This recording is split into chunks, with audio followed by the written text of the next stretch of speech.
হাসপাতালের বারান্দায় বসে কাঁদছেন এক নারী।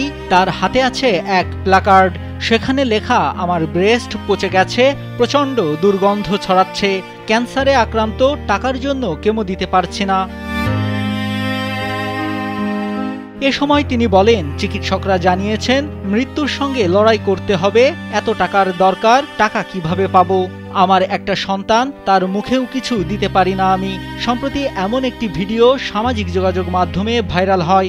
এরপরই সেই নারীকে সাহায্যের জন্য সামাজিক যোগাযোগ মাধ্যমে অনেকে লেখালেখি করেন। Japan Bangladesh joint venture company JBS holdings limited. খোঁজ নিয়ে জানা যায় ওই নারীর নাম রাশিদা বেগম, বয়স ৩৫ বছর। ২ বছর আগে রাশিদার স্তনে একটি টিউমার ধরা পড়ে। অপারেশনের মাধ্যমে টিউমারটি অপসারণ করা হলেও বায়োপসি করা হয়নি, ফলে সেই টিউমারে যে ক্যান্সারের ভাইরাস ছিল তা শনাক্ত করা যায়নি। অপারেশনটা করে আমার ওই যে টিউমারটা বের করলো, ওই টিউমারটা আমারে বায়োপসি করিনি, ফেলাই দিয়েছে। ডাক্তারে কইলো যে তোমার ওইটা ভালো আছে, তোমার ওটা সমস্যা নেই, ফেলাই দিয়েছে। যদি আমারে ওইখানে ফুলে থাকে, সেলাই মুখি শক্ত হয়ে থাকে, আমি বারবার আসি, এসে টেস্ট করতে চাই, আমারে কয় এক এক ধরনের কিছু দিয়ে আমার বুঝাই দেয়, টেনশন করতেছো, তোমার সমস্যা নেই।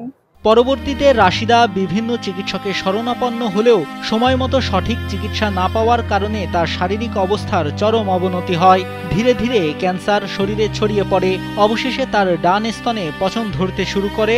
এখন তিনি খুলনা মেডিকেল কলেজ হাসপাতালে গুরুতর অবস্থায় চিকিৎসাধীন।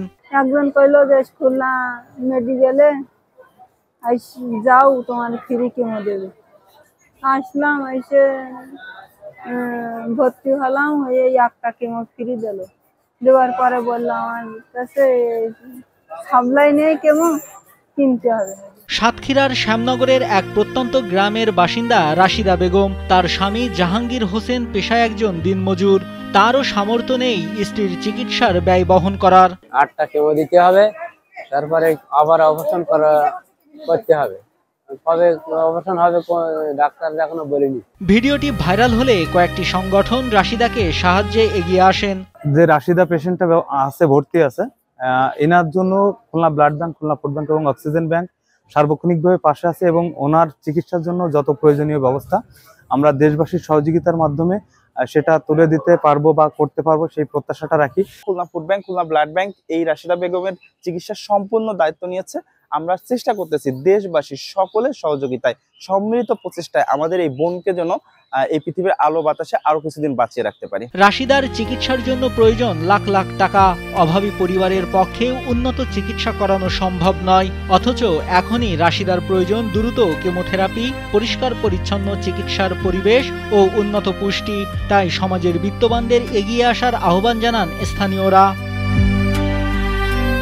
নাইমুল হাসিব, কালবেলা।